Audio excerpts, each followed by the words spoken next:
Good evening, guys. Hi, everybody. All right, so tonight we are back for another Travel Therapy Mentor live Sunday night video. Tonight we're going to be talking about CEUs. This is something that's tough for a lot of travelers. It's been tough for us over the years trying to maintain CEUs for all of our different state licenses. One, because it's difficult to keep track of the requirements for every state, but two, just physically getting the CEUs can be difficult because it's not so simple to just sign up for a course when you don't know where you're going to be. So we're going to talk about getting CEUs, some of the different ways that we've gone about it over the years, some of the pros and cons of the different ways, and what has been the best for us. And so hopefully you guys can get some insight from that. And so Whitney's going to introduce us, and I'm going to get this video shared in a few different groups. All right. Hey, everybody.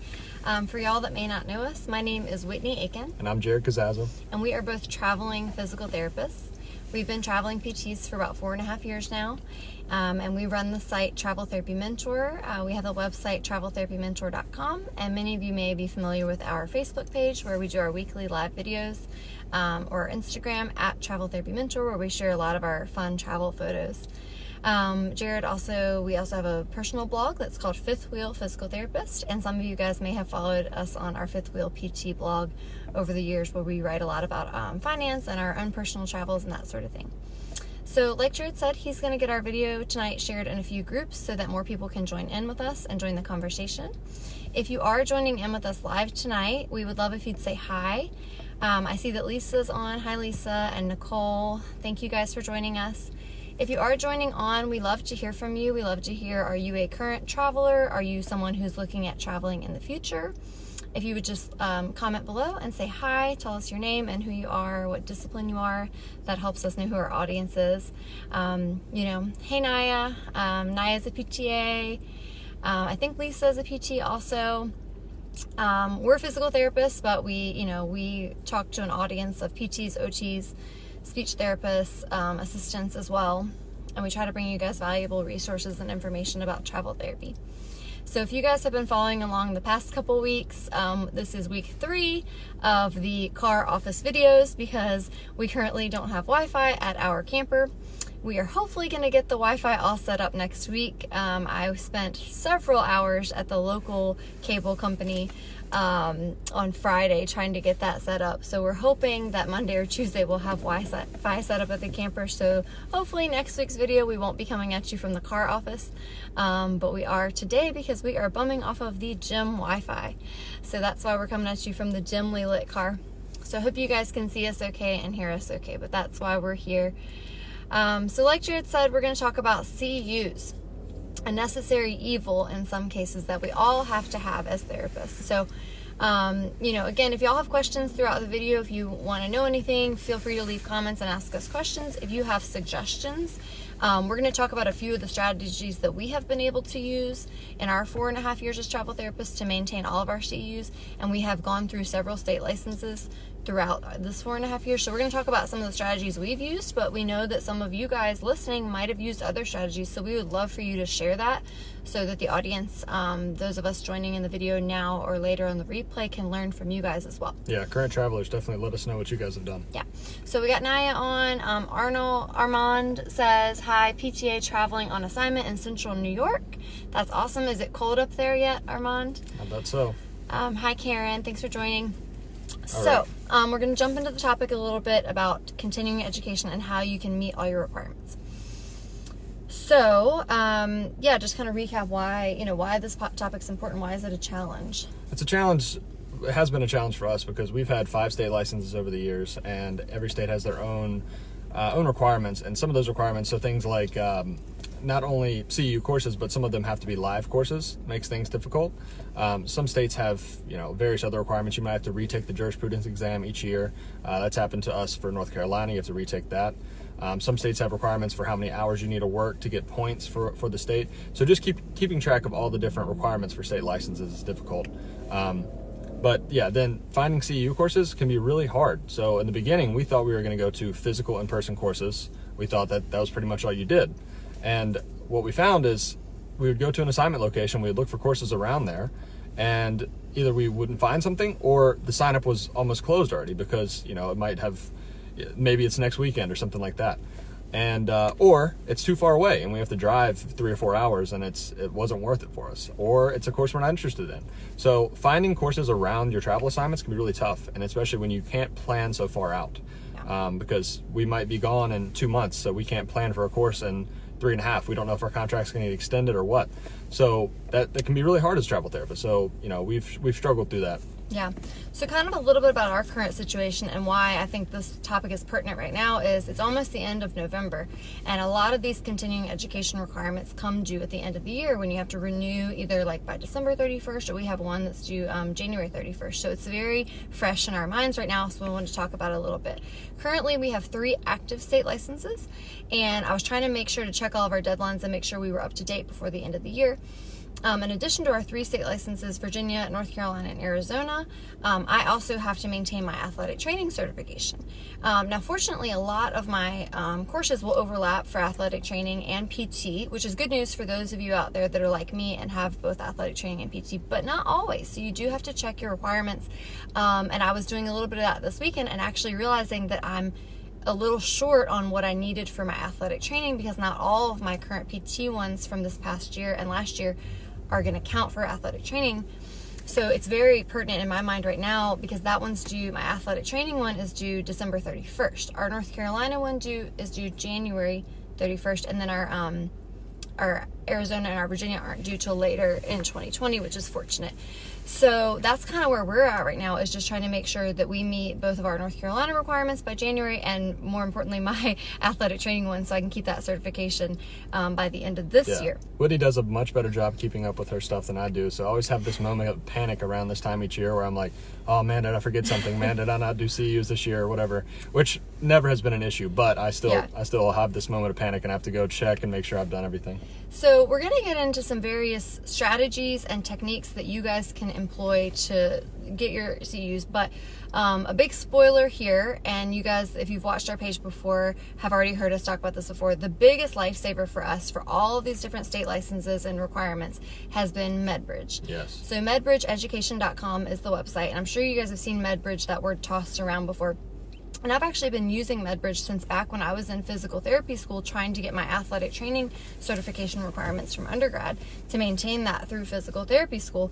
So I've had a MedBridge account for years now, and it's such a nice website. There's so many perks we're going to get into talking about. It's convenient, it's easy, it's online, it's cheap, so cheap compared to like in-person courses and a lot of other courses. It's $200 a year for the basic membership for PT, OT, PTAs, CODAs, and athletic trainers, and I think strength and conditioning coaches and nurses as well. But it's definitely more for like PT, OT, PTA, CODA, and athletic trainers. And then it's even cheaper if you're an SLP. If you're an SLP, it's about $95 or $99, I think, for the whole year. And this is if you use a discount code. Now, there's all kinds of discount codes. They all pretty much give you the same discount. If your friend or your facility that you work at has a code or whatever, and you use their discount code, or if you use our discount code, it gives you basically the same discount across the board. But if you are interested in signing up for this after we explain a little bit of the benefits tonight, our discount code is Fifth Wheel PT, which is the same name as our original blog. It's all one word, FIFTHWHEELPT. Yep, no spaces.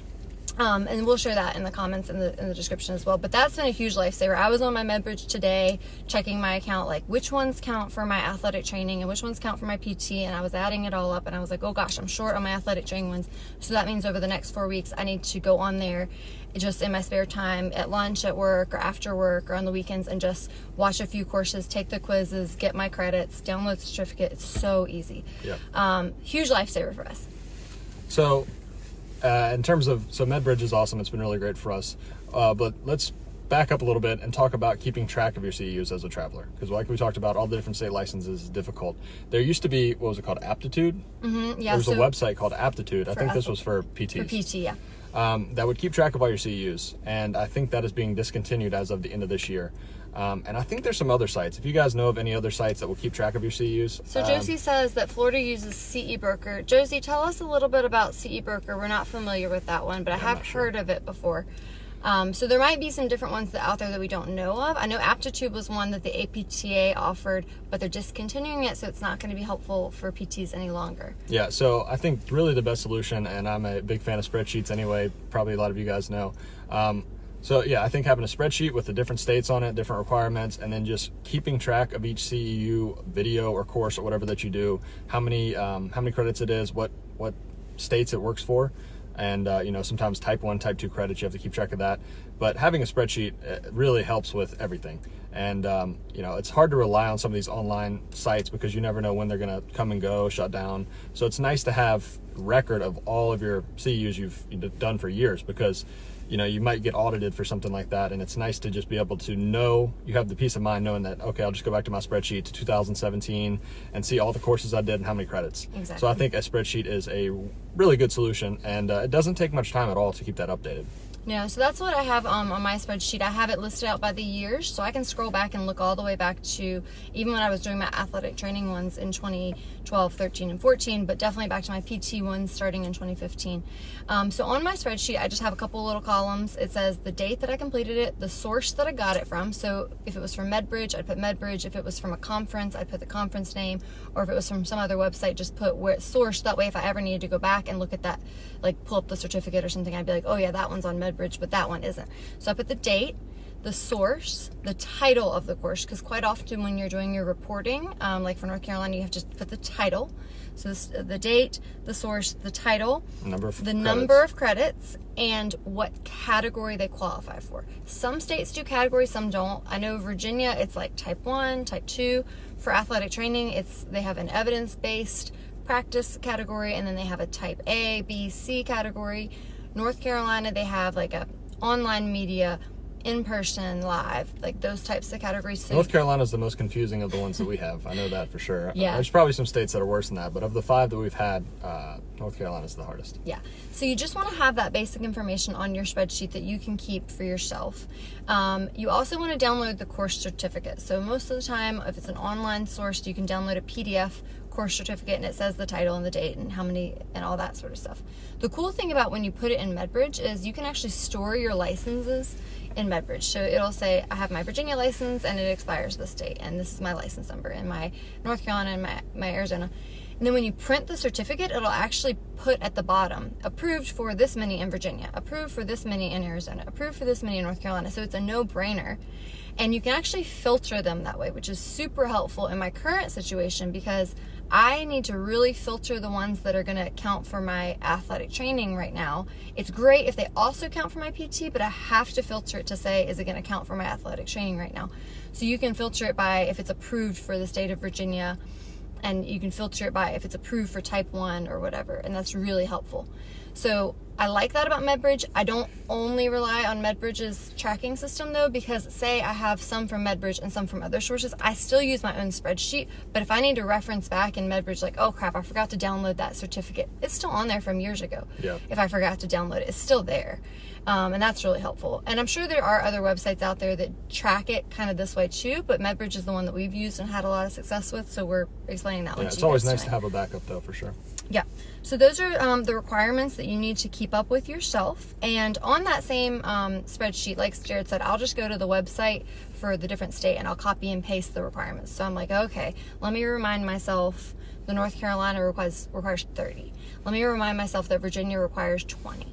And just a little blurb about what it has to be, because they're each different. And that way every year you don't have to go back and find that information on the website. You might want to check and make sure it hasn't changed, but you just have that information there. Yeah, and travel therapists probably know this, but students and permanent therapists might not.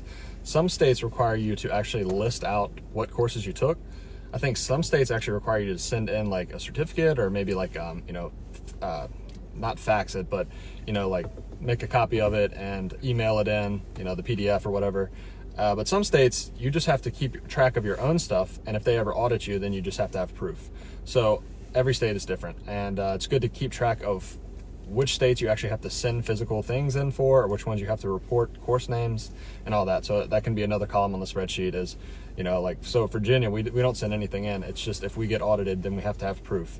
North Carolina, you have to have course titles and number of credits and all that stuff. So it varies quite a bit from state to state. Hi Matt, thanks for joining in. Yep, CEU is super exciting. We all have to have them. Some are better than others.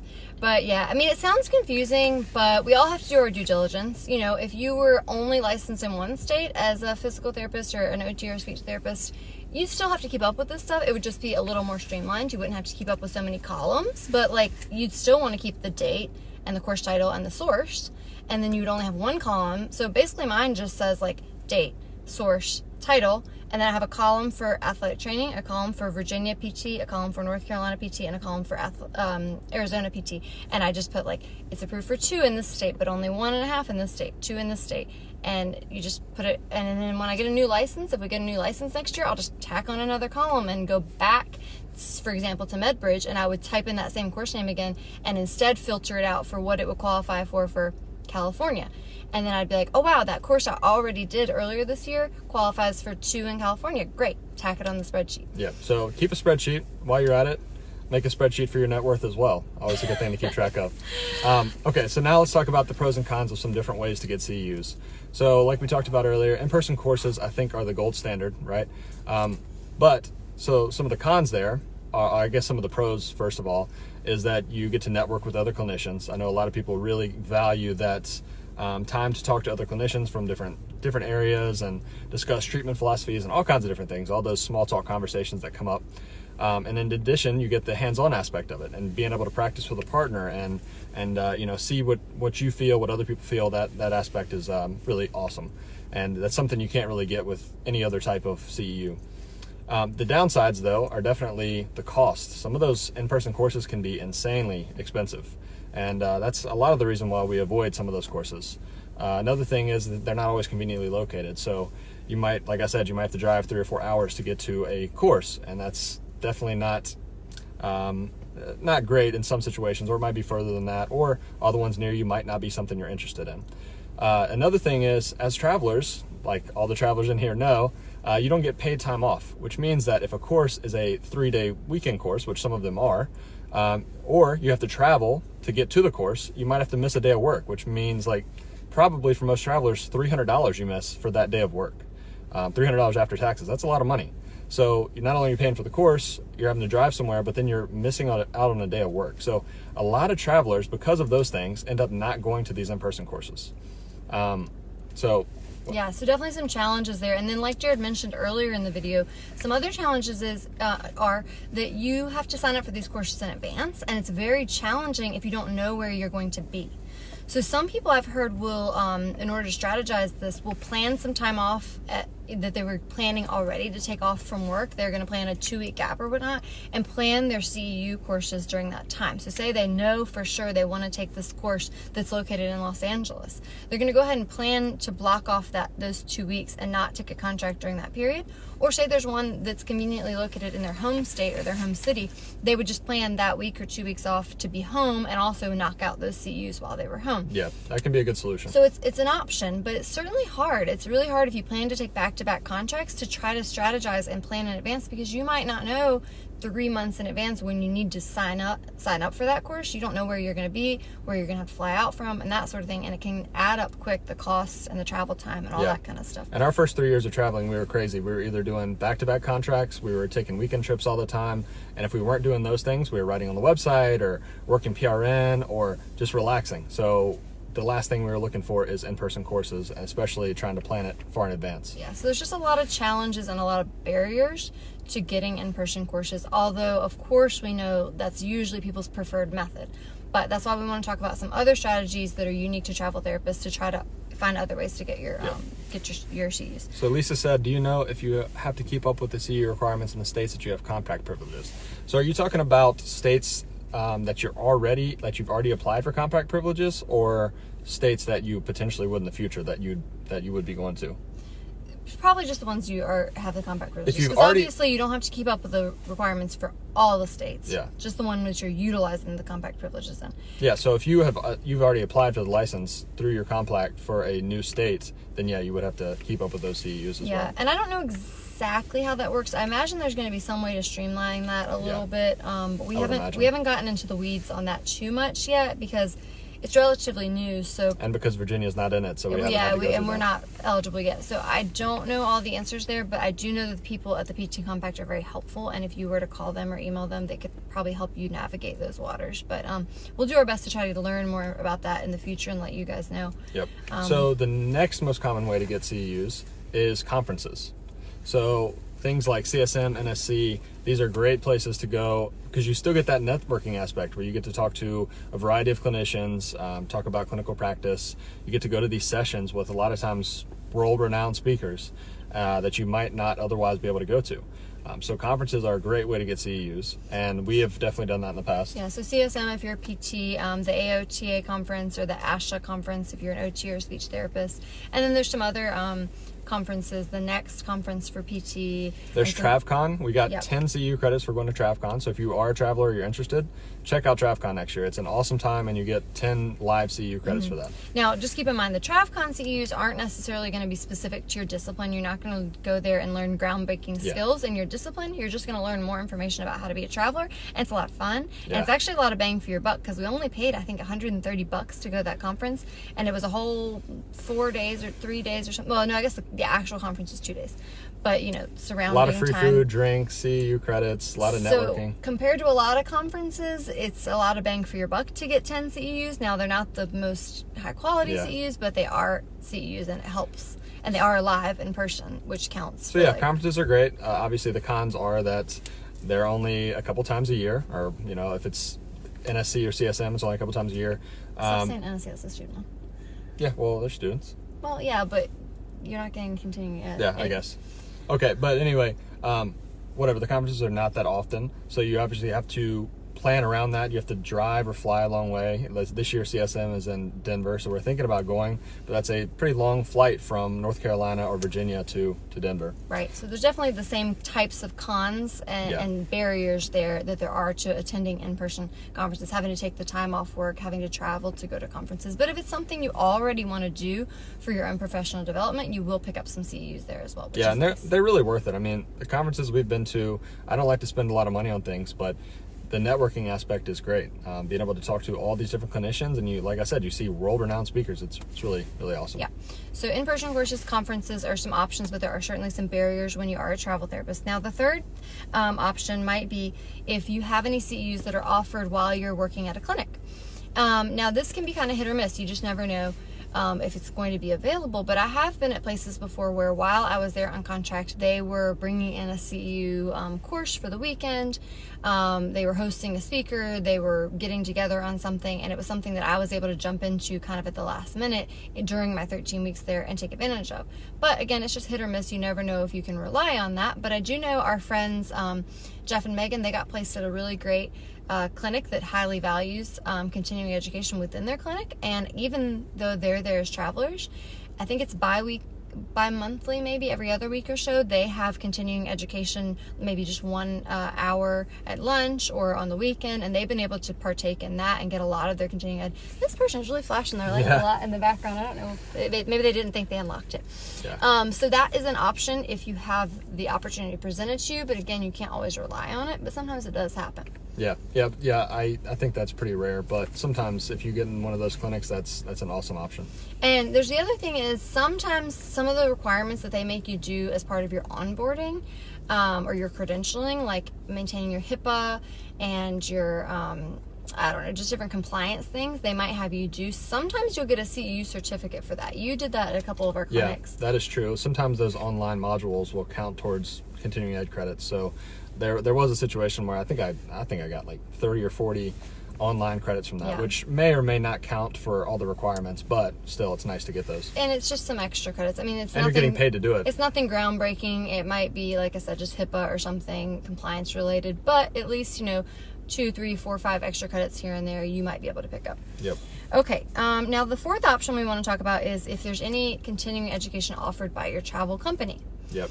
So a lot of travel companies will offer as part of their compensation package some form of CEU reimbursement. And that might be something like $200 per contract, $300 per contract. It could be maybe they provide a subscription to an online service. Some companies we've worked with have done that. So there's a lot of different options there, but I would say the most common is a certain dollar amount per contract you work with them. Yep. So if they have that perk, and a lot of people look for that perk when they are looking for a travel company and they're negotiating their contracts and that sort of thing, there's pros and cons to that. As we've talked about in a lot of different videos, is when you're working with a travel company and they're saying, I'm going to reimburse you for this, and I'm going to reimburse you for this, and I'm going to reimburse you for this. Understand that money has to come from somewhere. Yeah. Sometimes they have a separate budget, a separate department, and it doesn't come out of your pay for that particular contract, and that's a great thing. But most of the time it comes out of your pay for that particular contract. So whether they call it weekly pay, or whether they call it stipend, or whether they call it CEU, it's still the same money. And we have to remember that ultimately all the money that we get comes from the facilities, right?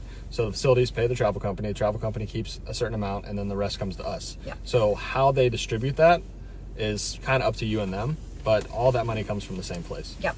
So don't always be blinded by the smoke and mirrors of them saying they're going to reimburse you for CEUs.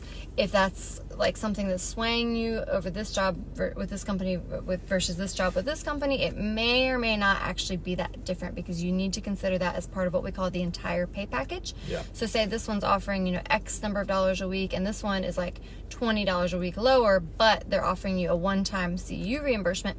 You kind of have to think about it like, what if you disperse that CEU reimbursement over your whole 13 weeks?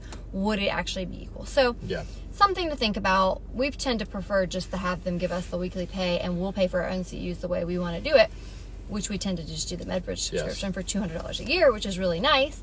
Ryan chimed in with, hey, do you guys have a promo code? Yes, Ryan, we said our promo code earlier for the MedBridge subscription is Fifth Wheel PT. So, CEUs that you can get through your travel company, there's pros and cons. Like, it's a good thing if they're saying they're going to reimburse you.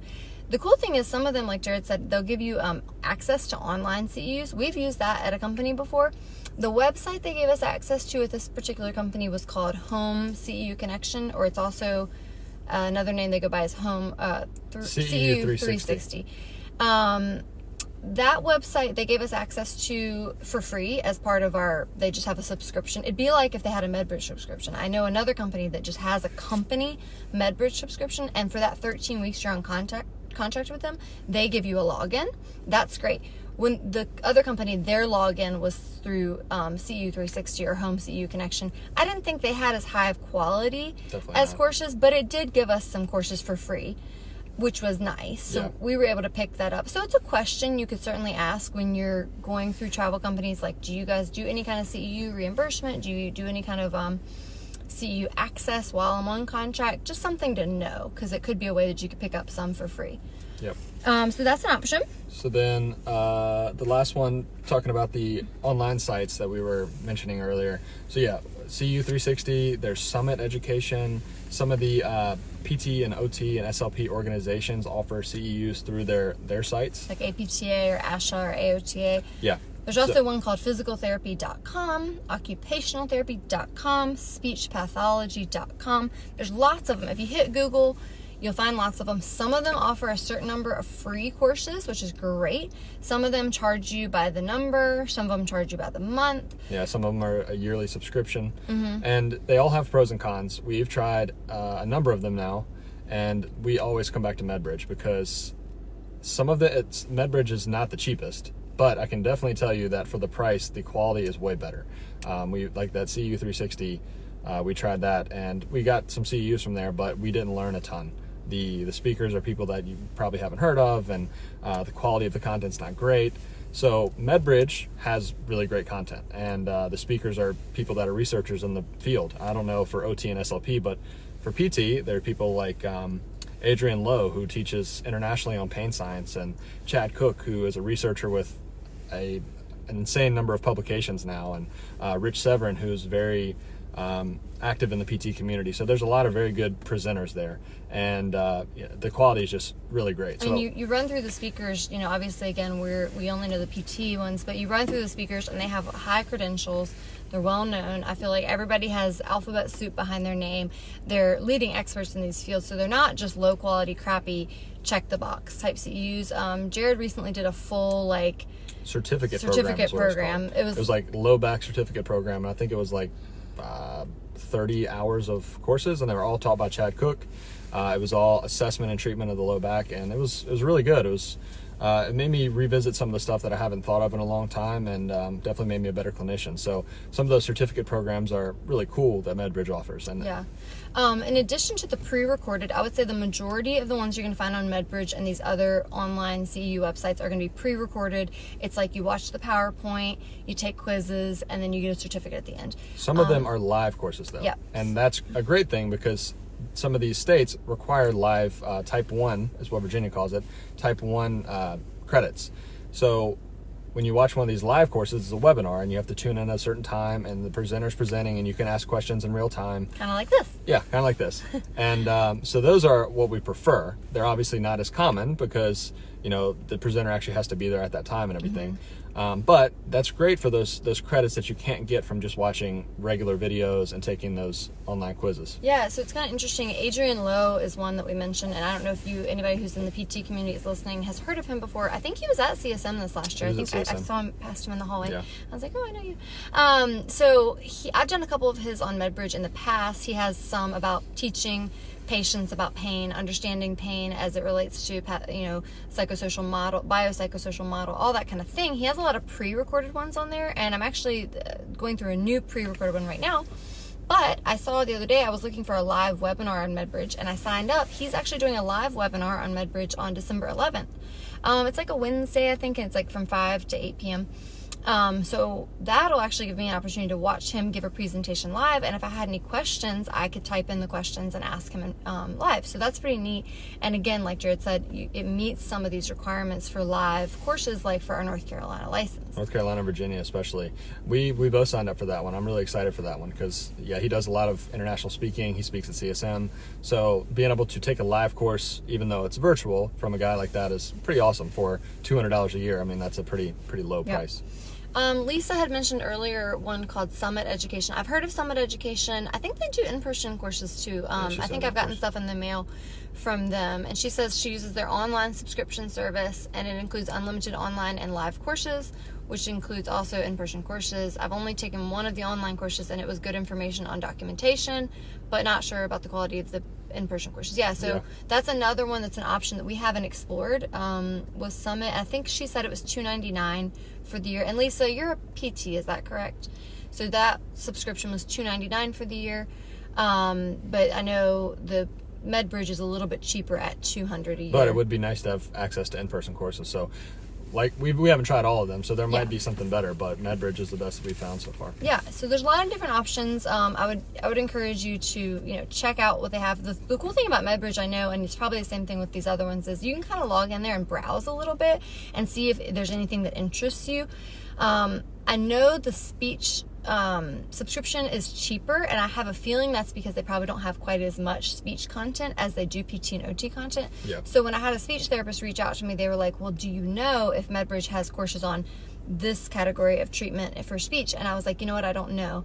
So, but what you can do is you can log in there and browse their courses before you were to sign up, which is a nice feature. I would definitely do that and see if there's stuff that interests you, which chances are there's going to be something that you're interested in, but just to make sure. Yeah, they have a good variety. So there's just a couple other things that I know particularly about MedBridge. In addition to their continuing education, they also offer certification prep courses.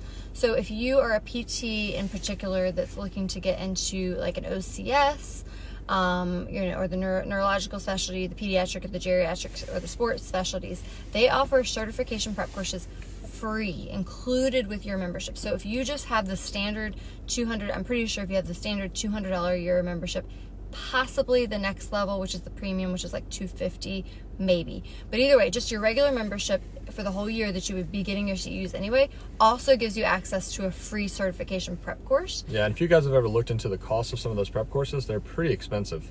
I looked a while back because I was thinking about doing OCS. I don't know if I'll do it now. But yeah, they're pretty expensive, and being able to get that for free, and I've heard that it's pretty decent quality from people that have tried that and other courses. I mean, it might not be the best quality, but to get it for free as part of the subscription is pretty cool. And if it's anything like when we were studying back for the original board exam, the MPTE, a lot of people used like the Score Builders and the O'Sullivans. So it could be something where you could start to prepare using this free MedBridge one, and then if you didn't feel like you got everything you needed, also get a second book or a second course to help out and supplement. But I think it's pretty neat that they include it just as part of your regular membership, which is pretty sweet. Naya said she loves Summit, and Lisa said she is a PT, and that Summit does the same thing. Naya, is that which same thing? Probably the certification prep, I would imagine. So that's good to know. So it seems like we're like Summit and MedBridge head to head right now. But I will say that MedBridge is cheaper. Yeah. Okay, so, and then the other thing is, I know MedBridge gives you access to a home exercise program builder. I don't actually use that because I kind of tend to use HEP to go, but they do have it on there, and they actually includes videos, which is kind of neat. You can, if you have somebody, especially like your younger patients, and you want to send them a link to a video to watch, like if they have a tablet or something or their phone, and they can watch how the video is done, it's kind of better than a picture. That's kind of neat. Yeah, I used it on my last assignment, and I liked it more than HEP to go. It's definitely got more features. And more comprehensive. Yeah, definitely more comprehensive. But I mean, I still sometimes will use HEP to go. I use those interchangeably, so that's not a huge sell for me, but it is an additional perk. Naya says that Summit also has certification prep, so that's good to know.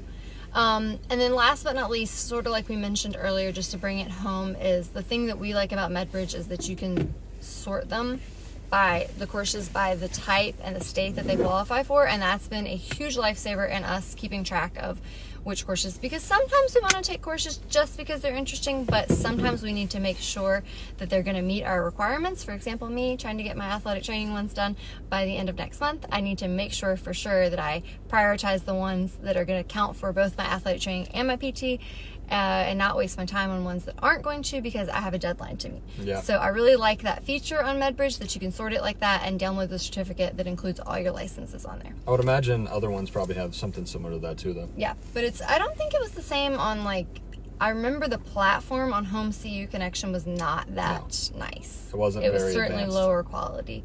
Now Summit sounds like it's pretty high quality, and maybe they have something similar. Yeah. But I know the other one that we tried was not. So yeah, just to kind of recap, there are certainly challenges. We're going to just sort of give a quick recap of what everything we talked about. If y'all are on right now, or even if you're watching later and you have questions, please leave your questions in the comments. Yeah, if you got value from this video, please like it, give us a thumbs up or a heart. That always helps other people find the video, and I know other travelers struggle with this. It took us a while to figure out, that these online courses exist, and we didn't have to search out in-person courses. Yeah. So that was very helpful for us. Yep, so if this has been helpful to you guys, we would appreciate the love and the thumbs up. So just as a quick recap, there are certain challenges and barriers that we face as travel therapists to meet all of our CEU requirements. Make sure to track and check off all the deadlines of all the different state requirements. So we highly recommend that you stay organized from the get-go. When you first get started, make yourself a spreadsheet, include the date, the name, the source, the number of the CEUs, and the type of CEUs on your spreadsheet, and then have a column for which states you're licensed in and how many CEUs and what type of CEUs it qualifies for that state. Unfortunately, one of mine the other day, it was 0 for, it was the PDPM one that we did. It was 0 for Arizona, and I was like, why? So I had like a little 2. That was a short course. Yeah, it was like a 2 for Virginia and a 2 for North Carolina and a 0 for athletic training, because it had nothing to do with athletic training, and a 0 for Arizona. So Arizona hates PDPM. dang it. And daylight savings time too, I guess. Apparently. So keep your spreadsheet, keep organized. There's various techniques and sources that y'all can get your CEUs from. Obviously, gold standard is going to be in-person courses, but there are challenges and barriers to getting to those in-person courses. Mostly costs. Yep, costs and time constraints and scheduling constraints. Same thing with conferences. Conferences are great, but sometimes there's scheduling and time constraints. If you're able to pick up any through your travel company, if you're able to pick up any through your actual on-site clinic, that's great, but those are kind of going to be few and far between. We think the best method is to try to get the bulk of your CEUs from online sources, so you can meet the majority of your requirements, and then supplement that with maybe one in-person course a year or one in-person course every 24 months for your reporting period. That's kind of what we've done. It's just a few and far between in-person courses, but the bulk of our CEUs, just to check those boxes, has kind of been the online ones. Of all the online sources, our favorite has been MedBridge. We've got some votes on here. Naya and Lisa also say you should check out Summit Education and kind of compare and contrast those. It sounds like for PT, Summit is about $299 a year. With a discount code, MedBridge is $200 a year for PT, OT, PTA, and CODA, and athletic trainers. and it's with the discount code, it is 95 or 99 for SLP, so it's a little cheaper. And if you guys want to use our discount code, if you decide to sign up for MedBridge, it is Fifth Wheel PT, FIFTHWHEELPT, No spaces. all one word. And we will put that also in the description in the comments. Yep. And if you guys are skeptical of online courses like I was, I thought, okay, this isn't going to be very good. And in reality, our first experience with that was the CEU 360, and I thought it was not very good quality. I was like, man, this is, this is not that great. I would much rather take more quality courses. I was really surprised at some of the quality and some of the other courses that I found. So compared to in-person courses, I've learned a lot more from some of these big name people in the PT world on online courses than I have in local courses offered by people that, they were still smart people, but they didn't have nearly the experience or the research background of some of these other people.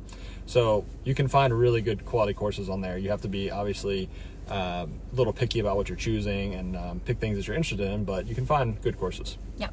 So that's kind of our take on this. If you guys got value out of this, again, if you just leave us a comment, let us know it was helpful to you, give us a thumbs up. If y'all have questions, send us a message. But that's it for this week. Hopefully next week we'll have our Wi-Fi set up so we can come to you from the camper office, Yep. the RV office, and not the car office. But We'll see. all right. Well, I hope you guys have a great night, and thank you so much for those of you that tuned in and asked questions, and we hope that this was helpful to you guys. Yep. Take care, guys. Have a good night. Bye.